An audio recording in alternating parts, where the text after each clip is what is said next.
Gloria a Dios. Libro de Efesios, capítulo 4, versículo 17 al 20. Leemos su palabra en el nombre del Padre, y del Hijo, y del Espíritu Santo. Esto pues digo y requiero en el Señor, que ya no andéis como los otros gentiles que andan en la vanidad de su mente, teniendo el entendimiento entenebrecido, ajenos de la vida de Dios por la ignorancia que en ellos hay, por la dureza de su corazón, los cuales después que perdieron toda sensibilidad, se entregaron a la lascivia, para cometer con avidez toda clase de impureza. Mas vosotros no habéis aprendido así a Cristo.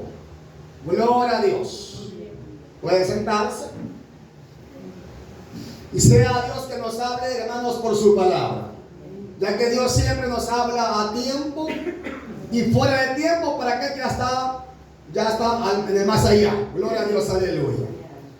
El apóstol Pablo, hermanos, siempre preocupado por la iglesia, y fue el hombre, el apóstol, a quien Dios lo eligió para que llevara la palabra a los gentiles y doctrinara a la iglesia en una forma bastante amplia, a los convertidos ya a Jesucristo. Y ahí, mis hermanos, nos enseña la Biblia, y ahí nos dice el versículo 17: esto pues digo y requiero en el Señor. O sea, ya estando en Jesucristo, ya estando en el camino del Señor, es necesario hacer lo que Pablo dice, porque, hermano, él hablaba siendo inspirado por el Espíritu Santo. Dice ahí que ya no andéis como los otros gentiles que andan en la vanidad de su mente. O sea, ya no le conviene a usted ni a mí andar a la par de los gentiles, a la par de aquel que no conoce a Cristo. Pero a la par, ¿en qué sentido? A la par de sus hechos, a la par de sus obras. Porque, hermano, el que no es cristiano no piensa cosa buena. La que no es cristiana no piensa nada bueno.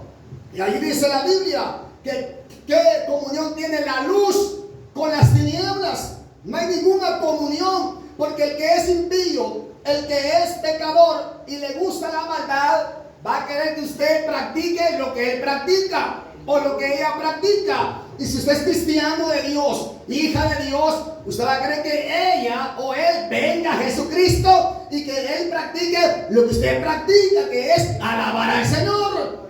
De modo que no hay un acuerdo, hay una lucha.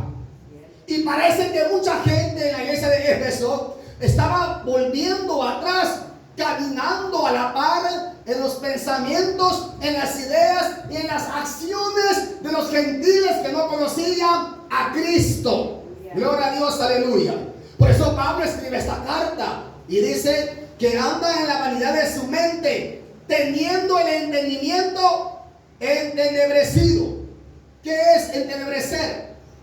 ¿Qué es un pensamiento entenebrecido? Es algo que está oscurecido, está cegado. ¿Y quién ciega la mente? ¿Quién ciega los corazones? Es el diablo, hermano. Y aquel que se le habla de Cristo, al vecino o a la vecina que se le habla de Cristo, y, hermano, no quiere nada con Dios, y lejos de eso habla el mal de la iglesia, el mal del hermano, el mal de la hermana. No sé si a veces hablará con cierta razón o sin cierta razón, pero, hermano, rechaza el evangelio. ¿Por qué será? Porque tiene el entendimiento entenebrecido, lo tiene oscurecido, no quiere nada con Dios, se siente bien haciendo la maldad que está haciendo. Y parece que muchos hermanos de Éfeso estaban ya siendo arrastrados a caminar en las acciones de los impíos, de los gentiles. Aleluya.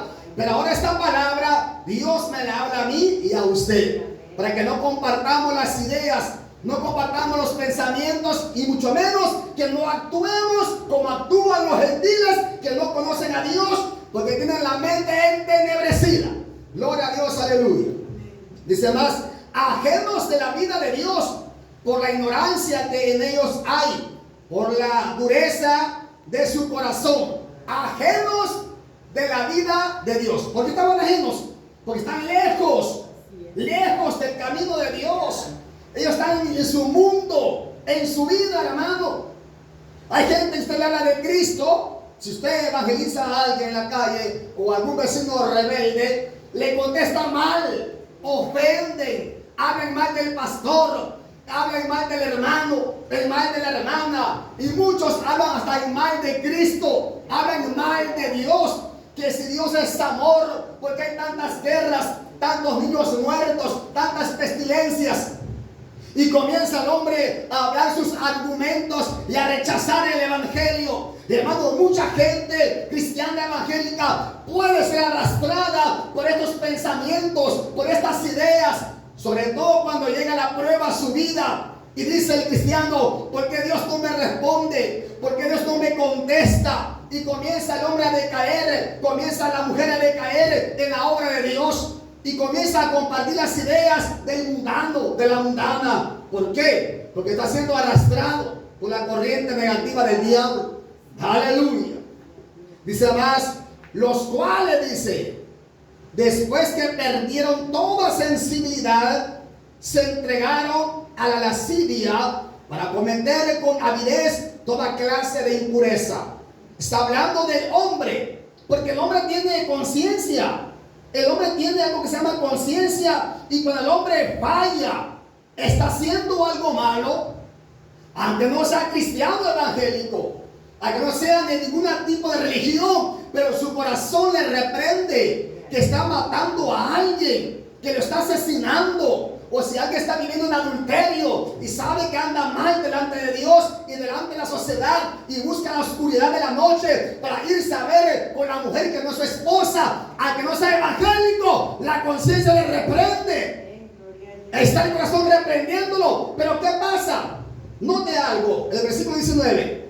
Los cuales, después que perdieron toda sensibilidad, o sea, perdieron toda sensibilidad al pecado, les dio igual pecar y no pecar.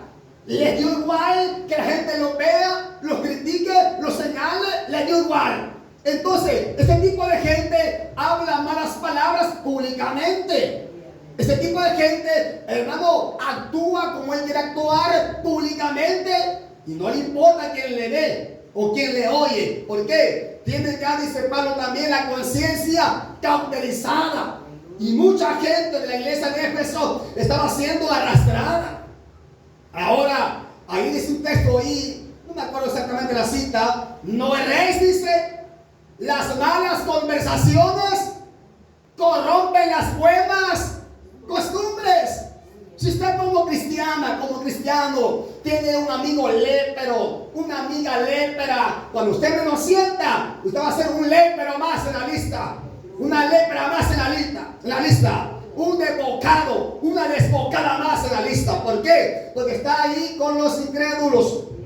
Entonces ese es el peligro. Y dice Jehová, Jeremías, conviértanse ellos a ti y tú no te conviertas a ellos. Y lamentablemente mucho pueblo se convierte al paganismo. Se convierte, hermano, porque el amigo lo invita al baile, lo invita al paseo, lo invita a la hamburguesa, lo invita al pollo campero. Cuando siente este cristiano, ya anda caído fuera del evangelio, porque fue arrastrado. Aquí la Biblia me habla a mí, también a usted, que tengamos cuidado, porque ese tipo de gente, cuando tiene todo tipo de sensibilidad, se entregaron a la lascivia para cometer con avidez, o sea, con astucia, toda clase de impureza. Toda clase de impureza. ¿Qué es lascivia? El deseo constante que está a esto, al otro, al sexo, al dinero, a la maldad, a cualquier cosa, lascivia que está en el varón y la hembra. ¿Pero por qué? Porque perdieron toda sensibilidad, perdieron todo temor hacia Dios. Y a mucha gente evangélica le gusta tener amigos así. Es que el amigo me lo voy a ganar para Cristo, me la voy a ganar para Cristo. Y al final el cristiano termina caído fuera del evangelio. ¿Por qué? No estaba cimentado en lo que estaba. Ahora dice el 20, mas vosotros, o sea, más ustedes, no habéis aprendido hacia Cristo. Dicho otra mejor versión, ¿verdad? No tan enredada como acá la 60. Mas ustedes no han aprendido así de Cristo. Esa es la versión correcta. Nosotros no hemos aprendido así del Señor. Claro que no. Si Él es santo, Él es puro, Él es santo y sin mancha. Dice que de sus hijos es la mancha. Porque usted tiene mancha. Yo tengo mancha. Aún en el Evangelio tenemos arrugas todavía que hay que corregir. Pero recuerde algo. Usted debe corregir sus arrugas y yo las mías, porque cada uno llevará su propia carga. O sea, hay que esforzarnos, hay que luchar, y usted procure enderezar su vida lo más que pueda. Pero si usted se queda viendo al hermano Will nunca enderezó su vida, y como él nunca enderezó su vida, yo tampoco, Señor. Mire qué bonito, ¿verdad? Y cuando se presenta ante Dios, sí, Señor, yo me quedé porque el hermano Will nunca enderezó su vida. Ah, pues te toca, ya sabes lo que te toca, ¿verdad? ¿Por qué? Por poner la mirada en el hombre, no en Jesucristo. Si usted pone la mirada en mí, va a encontrar un montón de defectos y errores. Si yo pongo la mirada en usted, también lo voy a hallar, porque lo voy a hallar. Pero ¿cuál es el plan? ¿Cuál es la idea? Poner la mirada en Cristo, porque de Él hemos aprendido que Él es santo, Él es manso, Él es humilde, Él es sencillo, Él es amoroso, no es rencoroso, no es odioso, como muchos de nosotros, aún en el Evangelio, somos odiosos y rencorosos. Hay gente que, hermano, aún siente odio y rencor, pero Jesús no es así. Entonces Pablo dice, pero ustedes no han aprendido así de Cristo. No. Entonces, ¿qué nos motiva? A hacer lo bueno, lo recto, lo agradable, porque cuando me presenta ante Él, aquí estoy, Señor. Tú y yo y tú. Aquí no está la esposa del pastor, los hijos del pastor, los nietos del hermano, nada. Solo tú y yo, cuentas personales. Va a ser duro, ¿verdad? Hermano, Dios me ayude a mí, también a usted. Así que hay que luchar, siga adelante y no hay que desmayar. Jehová le bendiga a todos. Oramos al Señor.